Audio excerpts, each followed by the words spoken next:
Welcome to the stage, Emily, who's going to sum up the past 2 weeks for us.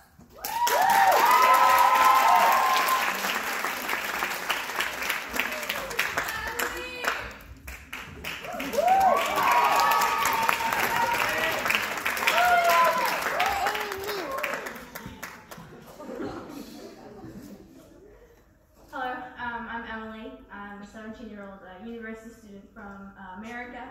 I'm so honored to be here. I was ecstatic when I was asked to speak earlier this week. I would like to say thank you to all the parents in the audience. It's all because of you guys that we are here. Thank you so much for our opportunity. It was money well spent, I will tell you that. Fear not, it was money well spent. We are coming away from this culturally enriched.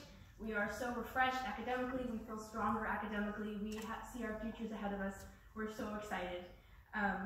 This was the first time out of my native country. I had, for 17 years, I had never stepped out of the U.S. before, and this was my first experience in somewhere that was not my birthplace. But before, I was incredibly nervous for cultural interaction, but I wanted it so much. I wanted to step out of my country, just to see other places, to hear different languages spoken in the same room, to understand different cultures, and to hear their stories, and to see what their lives are like. And my time at Oxford Scholastica was exactly what I had been searching for. I met people from all over the world. I laughed at their cultures. I heard their stories. It was amazing. From the beginning, we have been breaking barriers of nervousness. The first night we had the icebreaker games, which was amazing. We all cried and laughed at each other. It was just so much fun. We had dinner on the roof at Oxford Castle, which was absolutely phenomenal. I had such a great time.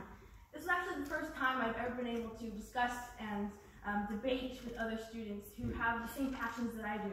Sure, we don't always agree, but it was the first environment where I could discuss philosophy, theology, literary interests with people from all over the world who were just as interested in the same things that I was. But I shared my thoughts and they shared theirs. We would adjust our ideas perhaps, maybe argue our own beliefs, but we did so respectfully and intellectually, and we enjoyed it. We grew together. We've been stuck in a building together for 2 weeks, laughing, discussing, collaborating. We've been each other's home, and we've been each other's family for the last 2 weeks. And now as we are about to part ways, it feels like we've been together forever, and we've shared so much together. To share a few moments, one of my favorite trips during this course was the Windsor Castle trip. It was my absolute favorite day trip. We piled into the bus, drove an hour and a half to Windsor. We watched the changing of the guard. We went inside the castle, gawked at the amazing cathedrals. We had afternoon tea at a local cafe, which was so posh, and I just loved it. We tried on clothes at local shops. We didn't buy anything because we're students. We laughed together. We took funny pictures, and it didn't matter where we were from. We all felt the same amazement and awe as we just marveled at this incredible fortress that was built in the 1100s. I particularly enjoyed the master classes as well. The UK application master class was particularly helpful. It helped me understand how to apply to UK universities, which I do plan to do. And it prepared us for our applications, and it made us feel better equipped to go forward with our undergraduate or graduate studies in the UK.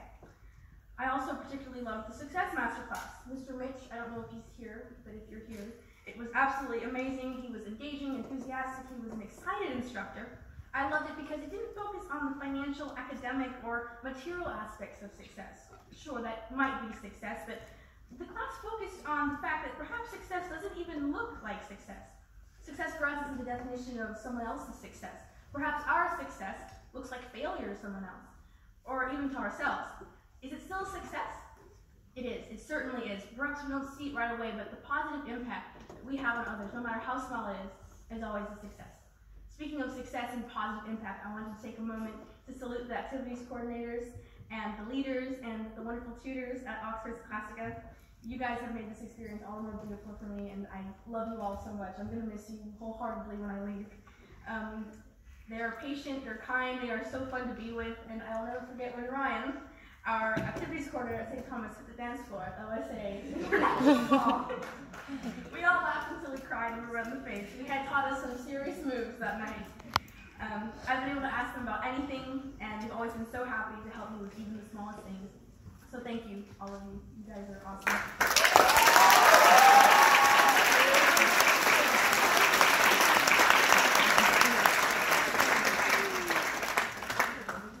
I can honestly say that they have made this summer amazing, and this has been one of the most memorable 2 weeks of my life. I can honestly say it. Honestly, I honestly can't. As long as I live, this summer will never ever fade from my memory. My time at OSA has allowed me to dig deeper into the things that I love. I realize how much I love writing, how much I love Oxford, and how much I love people. I have made friends from Dubai, Oman, Switzerland, Austria, Russia, China, Malaysia, there's one more, Cyprus, and Jordan. So many people, it's been absolutely amazing.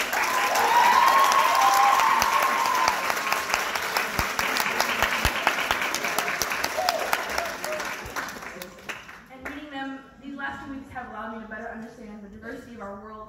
We live in an era of social media, self-glorification, narcissism, and it's sometimes hard to realize that it's not just us and our lives, our families, our friends, our schools, our neighbors, our cities, our countries. It's not just that, it's the entire world living with us. And the question I leave Oxford Scholastica today, asking myself, and also asking you, the audience, is how will we contribute to this grand game of life that is our world?